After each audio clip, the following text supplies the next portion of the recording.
Hey, everybody. Welcome back to the Modern Customer Podcast. I'm your host, Blake Morgan, and today we're talking about some new trends in the experience economy. Many of us have been under a rock the last few years, and we are ready to get back out there and experience all this beautiful world has to offer. And we can't go back to the way things were pre-COVID. So the way we travel has evolved, has changed. What we look for in a hotel has changed, and that has given opportunity for new markets and new companies. We know that the office is potentially dead, and that means we can work from anywhere, we can travel anywhere, and the digital nomad is alive and well. And so today on the podcast, we are chatting about all things travel and the experience economy with a super cool new company. I'm talking with Carlos Becil. He is the Chief Experience Officer at Getaway. Getaway offers cabins in beautiful locales, whether it's a forest or another gorgeous natural scene that allows you to get away from the hustle and bustle of daily life. And we all need that now. Carlos's role is overseeing a few aspects of experience design, marketing, technology.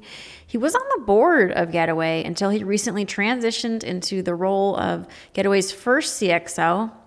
His dynamic position spearheads all touch points for guest experiences from the moment they book their stay to their personalized cabin experience to when they come back and visit.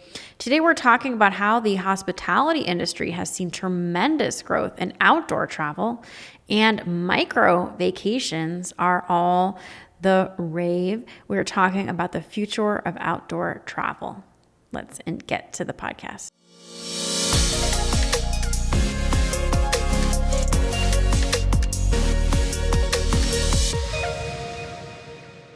Carlos, welcome to the Modern Customer Podcast, all the way from the beautiful Hudson Valley. For our listeners who can't see you, you have such a gorgeous background. And for our viewers, you can see that Carlos is somewhere absolutely breathtaking. Welcome. Thank you, Blake. It's good to see you. Good to be here. I'm definitely up in beautiful Hudson Valley, pretty close to in the Catskills near a couple of our locations at Getaway. Obviously, you love nature, which is a really important aspect of what you do. But looking at your career history, you have done so many things. You worked at Nestle in Kraft Foods, in food production, food marketing. Then you worked for Starwood Hotels. You've worked for Equinox, and then Coach, all in leadership roles for marketing, and now you're at Getaway. So can you just talk about your own career trajectory and how it led you to the unique position that you're in now? Sure. Now that you mention it, I've been working quite a few years, it sounds like, which I have. And I actually started in consumer products, as you said, and I think really found my sweet spot when I joined Starwood Hotels in varying roles. I was there 7 or 8 years overseeing luxury and lifestyle brands like St. Regis Hotels, Luxury Collection, W Hotels, and that's where I got the bug for hospitality and the service industry. And I think there's nothing like it. And I spent a good amount of time there. And then I joined Equinox, which is a luxury fitness company, a very lifestyle driven brand. And again, service driven and very much about the guests or member experience. And my roles have been very much marketing and experience driven. I spent some time at Coach's global CMO, amazing brand, but the call of hospitality lured me back and the lure of it. So I joined Getaway actually as a board member in January 2020, if we recall pre-COVID, what that was like, and right before COVID lockdown. And I sat on the board for a year and a half. And it's been a wonderful journey with Getaway. And then July of last year, the founder and CEO, John Staff, who I adore working with, approached me about switching the sides on the table and taking on this new role to help him and the leadership team run Getaway. And so here I am a year later. It didn't take me very long to say yes to that. And I jumped at the opportunity. I'm the chief experience officer here and in a space where I love really focusing on great brands and a guest experience and the sweet spot of those two come together is what I'm about. And I know you spend your time thinking about. So I love it. Yeah, it's hard to ignore that during COVID, people did not want to travel in a traditional way. So many brands that excelled in outdoor travel, outdoor experiences took off during COVID. And I believe there was an RV shortage. So, can you just talk about the timing of the company and COVID and consumer behavior and how that um, all came together to see the success now for the company? Yeah, it's almost turning back the clock. It was really not that long ago, but it feels like ages ago in some ways. It was really interesting because at the start of COVID, I don't think any of us knew what it was going to be like and how long and how to respond to it. And I was on the board at the time, and I'd say the company did a phenomenal job really responding and protecting our guests and protecting our employees and team members. And one of the things, if you think about it, if Getaway would be designed for, if you would design a nature business for a global pandemic, you would design Getaway. It's contactless, you're out in nature, it's socially distant by design. It has everything that guests and consumers were looking for. So pre COVID, we were running incredibly strong in the high 80% occupancies. And having been in hospitality, that's an incredibly strong number. And then after the initial shutdown and reopening and making sure we had all the safety protocols in place and really following CDC guidelines, there was no looking back. We quickly ramped to about 97, 99% occupancy across all our outposts, which is in some ways unsustainable and untenable and unheard of. And, it's sad in that COVID in some businesses really decimated and shut them down, and others were on the benefited from it. And clearly we were already riding a high, and it just accelerated our growth and demand because anyone who's in a city, in a tight space, wanting to get to nature and disconnect, and given all the stress everyone was feeling, Getaway, among others, is like a perfect answer for that. So it really, there's no looking back. Even since now we're in a, different environment in post-COVID, we're still running at incredibly high occupancy levels. So the demand is there and the need for nature travel. Carlos, can you talk about what you know through data about your consumer and what they're looking for, what is going through their mind, and why they would want to stay in the middle of nowhere in a forest in a small hotel with for one, basically, Yeah, a cabin for one, or actually for two, and then we do have or some four. cabins that fit up to four. Yeah, that fit up to four. Generally, families with small kids. And I mean, there's a couple of pieces. There's the data, and then every day. And I was just doing it before this call, reading guest comments, which I do every day. And the data tells us, one thing. We're located by design about 2 hours outside of a major metro city, so it's urban dwellers that are nature lovers that want to get to nature and want to disconnect and want a moment of kind of to invest in themselves and in others and relationships. And so that's what we offer, and they're really driven by that. And it's generally 2 days. It's not I'm going away for a week or a month and that kind of an approach. It's like, hey, I just need to reset. And that's what the data is telling us in terms of the segmentation work, and that we see it's that real need to focus on your mental health and well-being. But we also see it in our guest comments, which I read every day across our outposts, and it varies from, I may want to go by myself or with a puppy or a dog or generally with a partner and reinvest in the relationship. I just read a note this morning from a guest, and she had surprised her boyfriend or partner with a trip to Getaway. And he's like, well, what do you mean? Why are we going to nature? And she said at the end of it, he thought it was the best thing for the relationship. And he's like, when are we coming back? And we hear a lot of that. And it is the aspect of being at a campfire cooking, in a cabin, walking through nature, and no distractions is incredibly powerful. And guests come for different reasons, but that is the benefit. Sometimes it's for their own wellness and health. It's for family fun and just get the kids out of the house and they need somewhere to run and play, or it's about relationships. And then for individuals, just want some time to reflect. And we have writers come, artists, musicians who'll sit there and write. So it is the experience that we offer means a lot of things to different people. It's just where they are in their life. And I think that's what's incredibly powerful and why I came back into hospitality, because it's, we're here to serve others and to affect their lives. And it's pretty powerful. And my reality check every day is when I read a guest comment. I'm like, okay, this is why we do this. Yeah, you really have to go out of your way these days to find any kind of solitude or quiet, and it's tough. I am sure that you are asked quite a bit about the future of travel and the future of hospitality because it seems to me that Getaway is the future. Can you just talk about some of your predictions on how you think travel will change over the next 5 years? Yeah, I think definitely what we've seen in the last few years, as I said earlier, COVID may accelerated it, but it was a trend that was already happening about nature travel, focus on the environment, focus on climate and getting out of cities. So I think that is, we're seeing this year, the prediction over the last 2 years, it's grown about 36% in terms of like desire and bookings and campgrounds, nature sites, travel sites like ours. We don't see that slowing down. We see the demand continuing and in terms of a normalized state. So I think that's really important. I think the other thing which we're still learning, and when somebody writes kind of the memoir on COVID, I think it'll be interesting to see how it's shifted priorities for individuals because I think now we're all in, or many are in hybrid work schedules, resisting to go back to offices, and it's changed priorities and it's helped reset the needs. So where that shakes out in 2 to 3 years, I wish I had a crystal ball, but we're definitely seeing a continuation of this is an important part of my wellness routine. And I need to go out and spend some time in nature. And I think that is really affecting travel trends.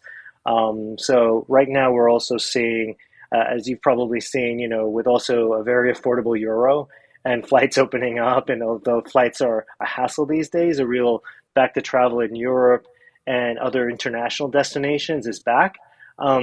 But what is staying in the routine of guests and what we're hearing is 1 to 2, 3 times a year, I'm still going to do that 2 day or 3 day getaway. Hmm. And I think we're not the answer for everything, but I think we do solve a need and we're an important part of it. And we're very focused on being there for our guests and then innovating on the guest experience side so make it even more meaningful for them. I'm curious, when I started reading about the origin of the company, in the back of my mind, of course, the one of the disruptors is Airbnb, that they do offer some facilities like in a forest, but it's run by another person. We've heard Brian Chesky talk about the digital nomad and that the office is dead. I'm just curious why the founder, I believe his name is John Staff, why he decided to have this model and not a model similar to Airbnb, where you guys are running the facilities and you clean them, you take care of them, not an individual. Yeah, I think there's a couple of differences. And listen, what Brian's done in Airbnb is great, and they've disrupted hospitality. So I think we offer something different. It's funny, I talked to John, and it is John Staff. He's the CEO and founder of Getaway, and it was born out of his own burnout and need to disconnect. And what we don't want to do, and when we choose, part of it starts with the locations where we are. Is we're not necessarily, and sometimes it happens by chance. We're in the Catskills, we're right near Shenandoah National Park, we're near destinations, but what we don't want to be is I'm going to Zion or I'm National Park or I'm going to the Catskills or I'm going to this park. I need a place to stay. Where can I stay? And I start shopping around. What we really want to be is what we stand for is we want to be here to create space in the world for free time. And we want to work with our guests and being like, hey, I need some free time. We're an overworked culture in the US. And it's a different mindset, a different model, and then it leans itself into what the product and experience should be. So it's about, hey, I need 2 days to get away. I need to just go out to nature, get some quiet time, and something that fits my need. And then getaway is what comes to mind versus, hey, I'm going to go book an Airbnb outside of XY city. And so it's a different thought process and different booking process because typically when you go on, websites for travel agencies, it's like, oh, you have the destination in mind already. So with Hmm. Getaway, you're coming to us, it's because I need the break and I want Hmm. to get into the woods and I'm going to drive 2 hours wherever it is. I don't care if I'm in Macamudas, Connecticut. If you're living in New York, you could drive to Macamudas, you could drive to Epsom, New Hampshire, you could drive to the Catskills. You're willing to go to any of those locations. So it's less about I have to be in a certain place versus I need the experience. And that's Hmm. why we design our experience very differently. And hence, both Airbnb and Getaway serve an important need. And I think both are great. And we just come at it from different directions. I read some recent news, Carlos, that your company has partnered with Walmart to provide a general store next to the facility, I believe. Can you just talk about why Walmart for that partnership and what that looks like? Sure, a couple things. One, we're working on several initiatives now. We've just launched, and we have this mantra at Getaway, and I think it serves us well. It's everything from the design of our cabins to experience. It's everything you need and nothing you don't. And that's Right. how we want to, think about for our guests. And it actually, it's so simple, but it's great. And one of the opportunities is for, guests when they come in and having a general store.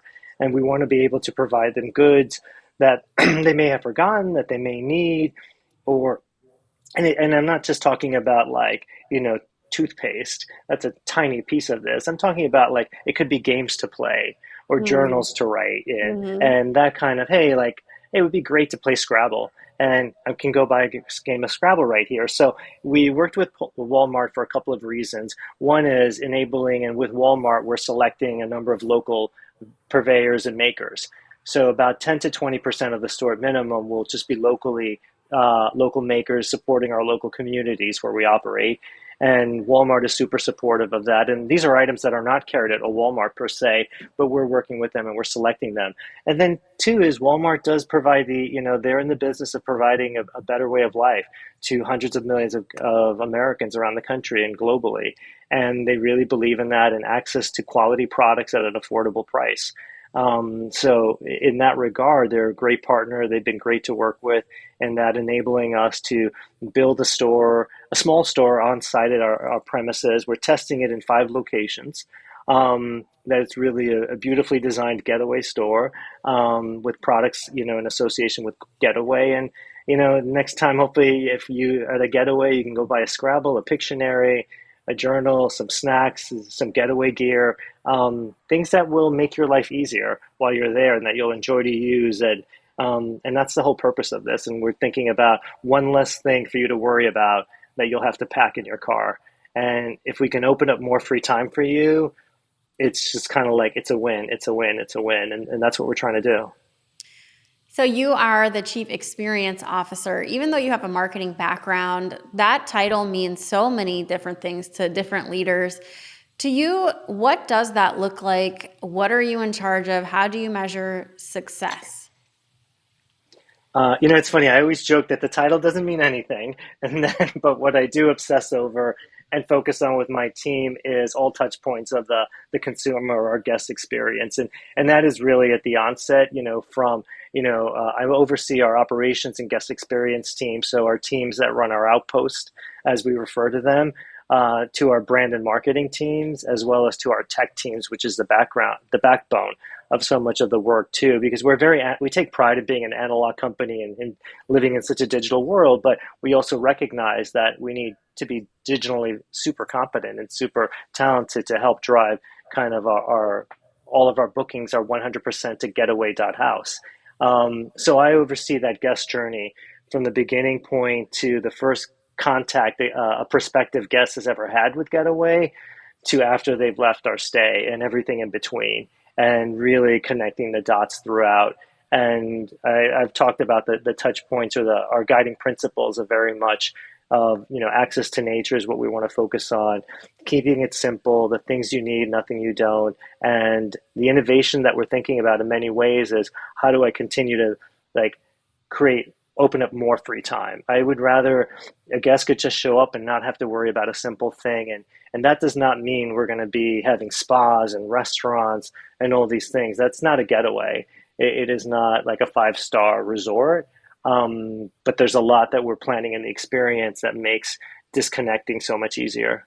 And so I'm responsible from A to Z, everything in between, and I'm lucky to do it. I have great teams that I work with, really passionate people who care about Getaway. And it's funny, it's one of the companies, and I've worked for a couple that every employee is here because they believe in it, and that goes such a long way. Right, right. And it sounds like everything is very deliberate and thoughtful in the experience you want the customer to have, how you want them to feel. But it's interesting you say the spa is not that's not part of the experience. It's a distraction because to many people, when they think of relaxing, they think of a spa, but it is still somewhere you have to be at a certain time. Yeah, it's still somewhere to be, and what we don't want to be is, I'm going for 48 hours or 72 or even 24, and I've got to fill out my day. I've got to Right. pre-book my spa. I've got to make dinner reservations. And that's, this is about, John always says, I give him credit, like, if a guest does absolutely nothing, then that's a win too. Then that's because they chose to do absolutely nothing. But we are planning, like, one of the areas as I think about it, and my team and I, about the guest experiences, we call them our cabin pads, which is the space outside the cabin.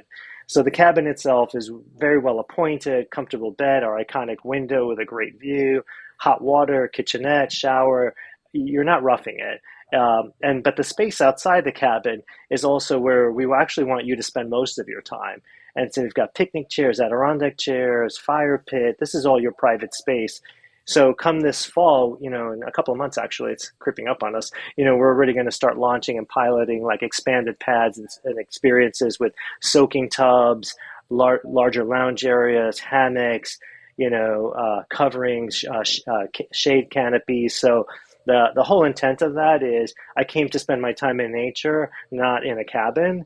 So we want to make the nature piece of it more seamless and more connected. So we are working through, and I love testing new ideas. I love piloting new things.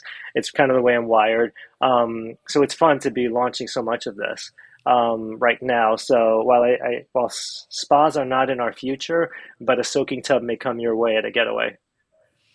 Carlos, what is it about being outside that is so restorative? Why is it important for people to be out in nature? I think there's a couple of things. One is there's and I won't quote all the studies, but the inherent nature of, just being connected to the earth again and to nature and to wildlife is just such a shift because most of our guests are city dwellers.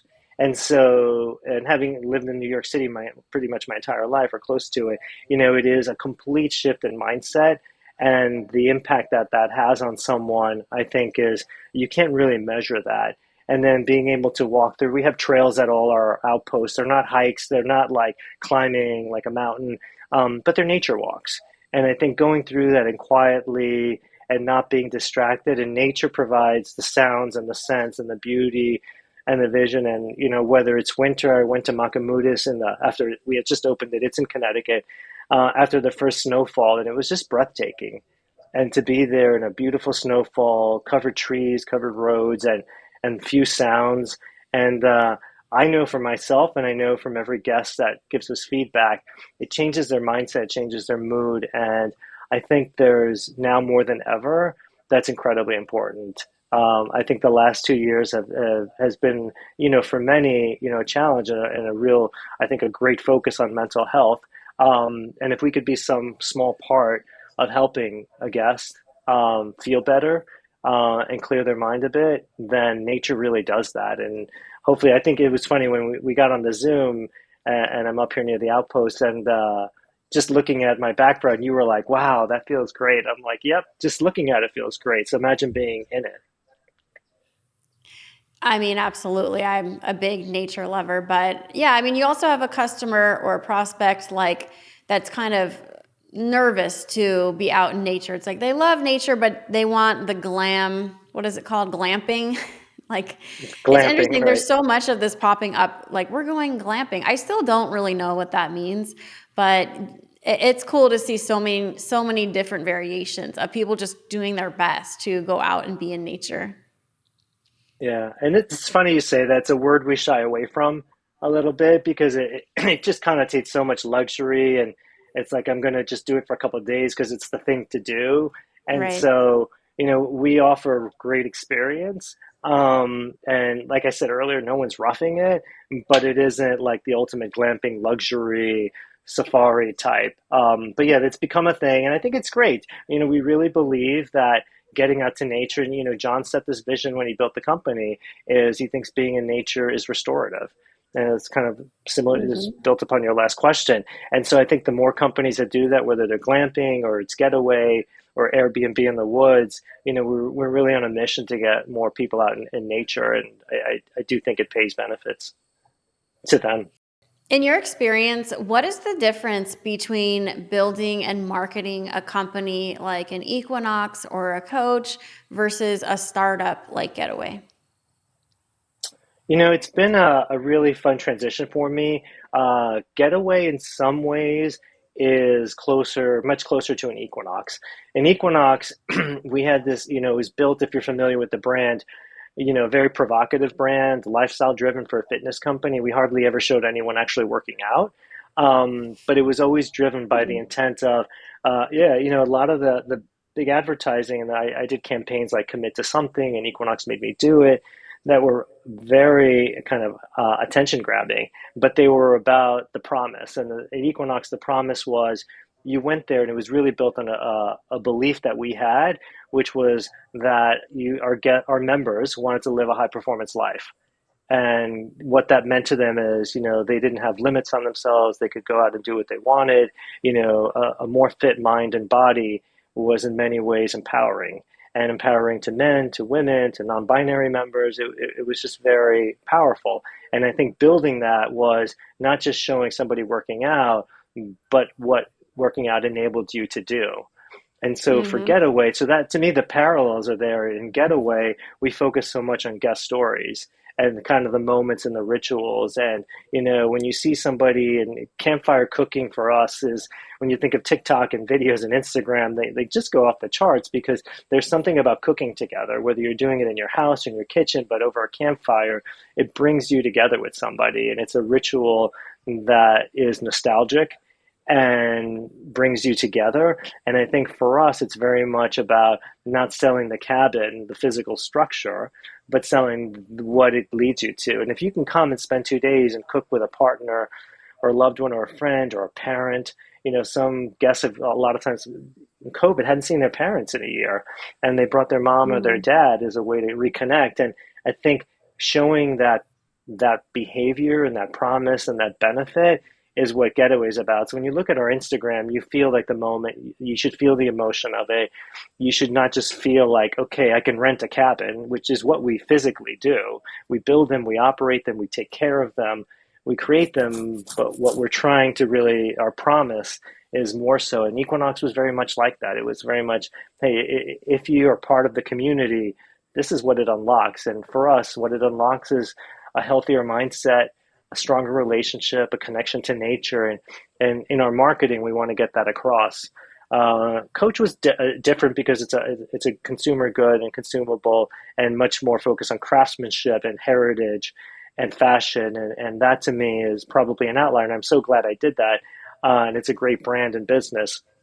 But my heart and soul is in Getaway and hospitality, as you may be picking up, because I think there's something really, how you make somebody feel Mm-hmm. is incredibly powerful, and that's what we've been able to do. And I've been really lucky in my career, been able to work on brands from Starwood and Equinox and today Getaway, that I'm able to be a small little piece with my team of helping somebody feel a certain way that's really positive and reaffirming and empowering. And you're like, wow, this is great, and I love doing that.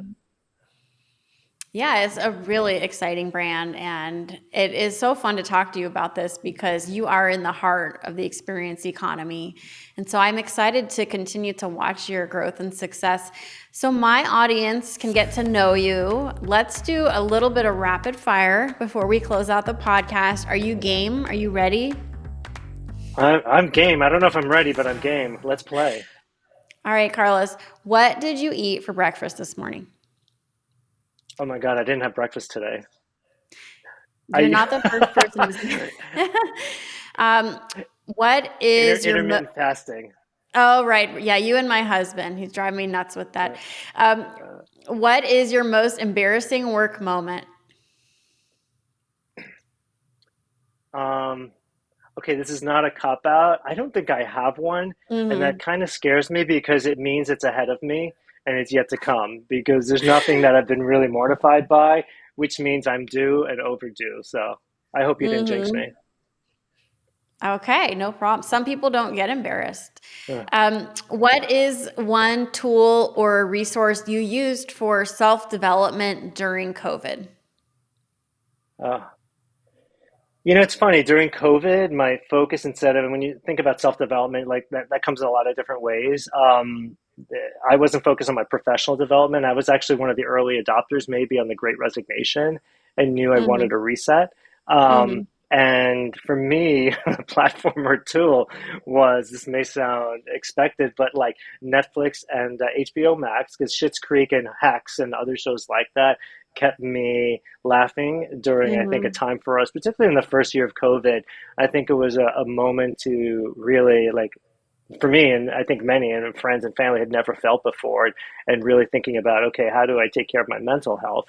It's never been an active conversation. So platforms like entertainment were a huge help. And then even though I worked for Equinox, I won't name any brands, but fitness apps and Mm-hmm. platforms were the other part of it. And I think those for my development and growth. I may not have grown professionally, but I certainly, I think, stayed healthy because Mm-hmm. of that. And I think that was my focus. If you could have lunch with anyone dead or alive, who would it be? Oh, um, Michelle Obama. She's just Mm-hmm. amazing. Yeah, So her on book every was level, really, I would really, love. her book was amazing. If you had $1 billion, what would you do with it first? Oh my God. Wasn't the lotto almost $1 billion? I did buy a ticket. Um, I would say, one of the things, and I give the team at Coach and the foundation a lot of credit for this, is, my work there with them was really, it's been really weighing on me, and even recently, is food insecurity, in particular among children.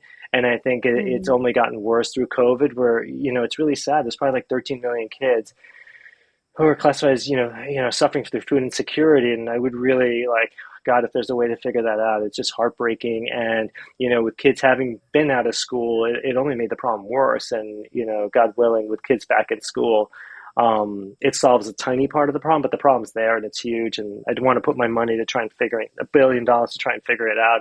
And God, if $1 billion can't put a dent in that, I don't know what could. Yeah, yeah, a couple other podcast guests have said the same. Well, Carlos, this has been really fun and interesting, and I hope you'll come back and tell us about what you guys are up to next. And I just really appreciate you being here on the show. Great. Thank you, Blake. It's been my pleasure. So appreciate it. Appreciate you. Everybody, you've been tuning into the Modern Customer Podcast. Until next time.